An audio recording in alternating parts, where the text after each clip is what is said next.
I'm very concerned that we say that family is the bearing element of African culture, yet I find that the African family is maybe one of the hardest hit institutions because of white supremacy, because of cultural chauvinism, because of inequalities.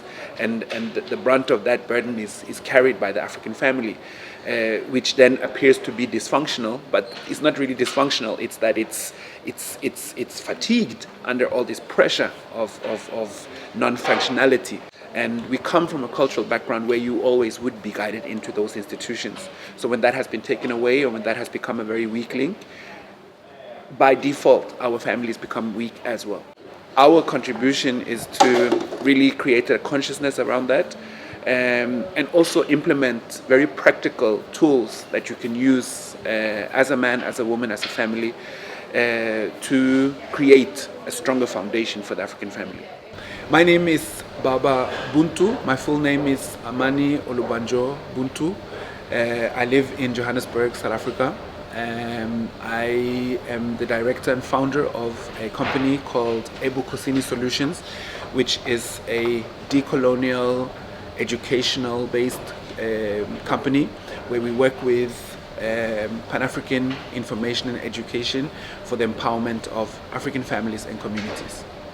When I talk about white supremacy in that sense, is that the Dutch Empire, especially in the experience of South Africa, laid a foundation for a structure.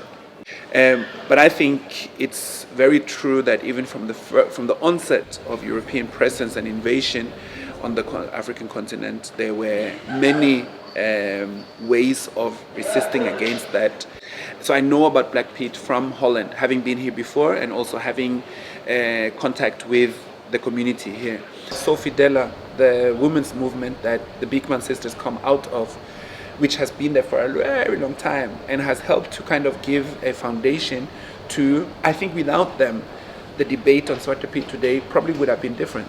What is alarming with the Black Piet is that it's even necessary to discuss it. To me, it's so obvious that this is a tradition that cannot continue, that must be stopped. It's very important that white people in Holland are being told and educated and are being asked to sit down to learn what this really is about.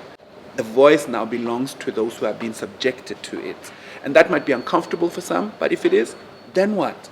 That is actually what progress means.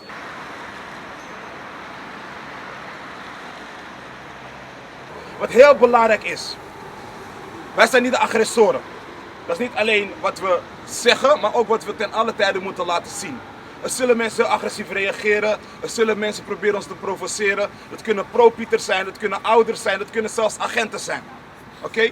Wij moeten ten alle tijde onze rust bewaren, ja? En onze principes van vreedzaam protest handhaven en in stand houden.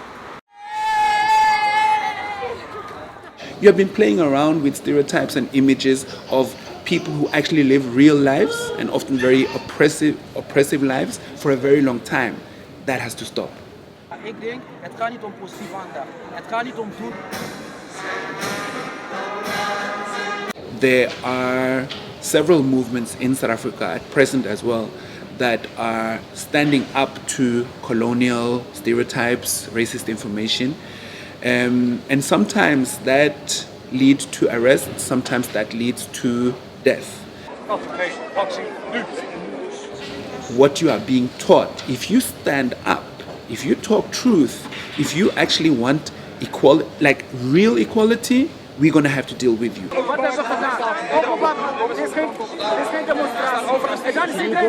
We're going to have to tell you to sit down, don't even dare to think about it. The lengths we go to.